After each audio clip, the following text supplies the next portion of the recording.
Today is a Monday, October 30, 2023. A harmful or destructive arrangement.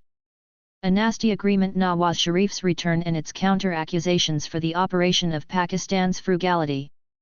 Styling state-financed, consumption-dependent growth as the Nawaz model, the piece lucidly identifies why this model makes for, or made for, good party politics, but poor profitable governance.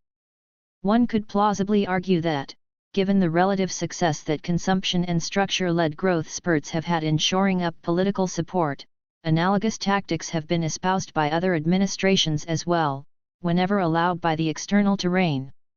Growth during the Musharraf period, as well as in the Shaukat Tarin phase of Imran Khan's government, made use of, or created, liquidity conditions to goad domestic consumption.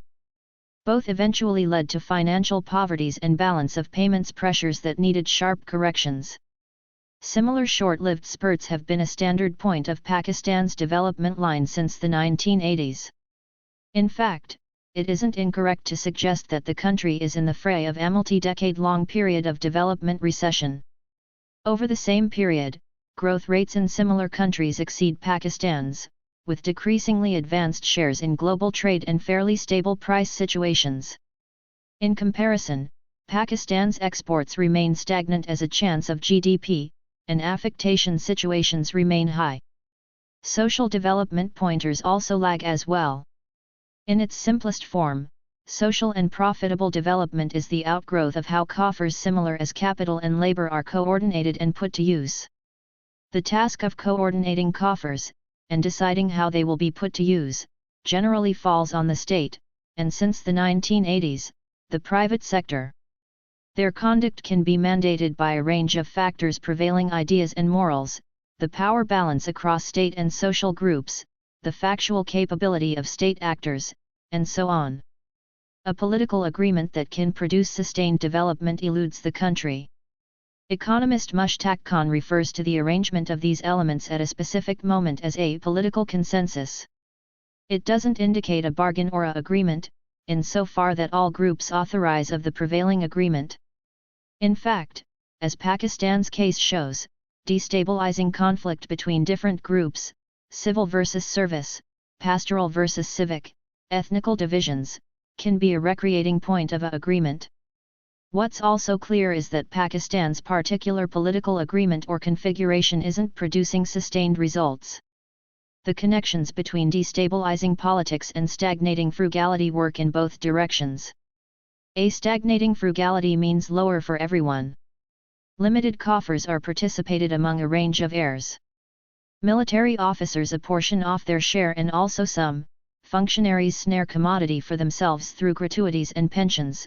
Politicians bear plutocrat to distribute patronage to secure re-election, industrialists bear subventions for their gains, agronomists need support prices, and wholesalers, contractors, and inventors thrive on duty illusion.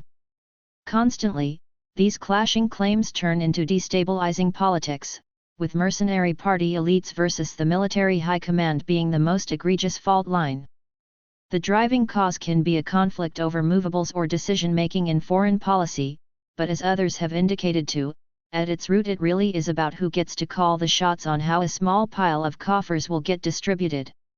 Political insecurity, formerly in place, further shortens time middays and provokes a free-for-all. It explains why governments make use of consumption thunderclaps and structure patronage as a political strategy. It also explains why the military pursues real estate, posts in mercenary associations, and other sinecures with an unremitting appetite. Overall, similar conduct taken under the environment of insecurity make the task of putting capital and labor to long-term productive use indeed more delicate, hence immortalizing profitable recession. This relentless cycle has persisted for a minimum of 4 decades. In the once 2 decades, profitable thunderclaps have grown shorter, and the bust's important harsher as unsettled extremity of productivity places straitjackets on the frugality. Political arrangements image this trend, with backdoor plots, military overreach, and mercenary polarization converting crazy U-turns and selections. As one veritably canny bystander put it, Pakistan's political stability isn't tied to the electoral cycle, as is the case in other countries, but rather to the term cycle of the army chief and the intentions of those who aspire for that office. Amidst all this, a political agreement that can produce sustained development eludes the country. There isn't a single social or political reality with the capacity or the power to unilaterally reconfigure the status quo. The service may have coercive strength, but it lacks capacity or legality, which puts it in the awkward situation of cutting deals with the same political class it opposes. Political parties may have legality or capacity but don't have the strength to attack unsettled service.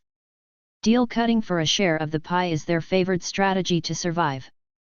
Marxist analysis, which focuses on deeper structures, would argue that Pakistan's business elite is relatively feeble, relying heavily on government support for its existence, making it unlikely to wield significant influence in shaping a path toward sustained development. And the other major actors of ultramodern history, the working classes, are fractured, disorganized, and reeling under decades of political and profitable repression. This is the environment in which Nawaz Sharif's return must be placed. Relating political savers who can turn the country around a fool's errand in the stylish of times seems indeed more crazy right now, given the treatment blabbed out to the PTI and the service-dominated nature of decision-making in the country. This return, also, doesn't feel to be a departure from the political and profitable insecurity and recession of the last many decades. In fact, it's the natural outgrowth of it. Thanks for watching and subscribing to the channel.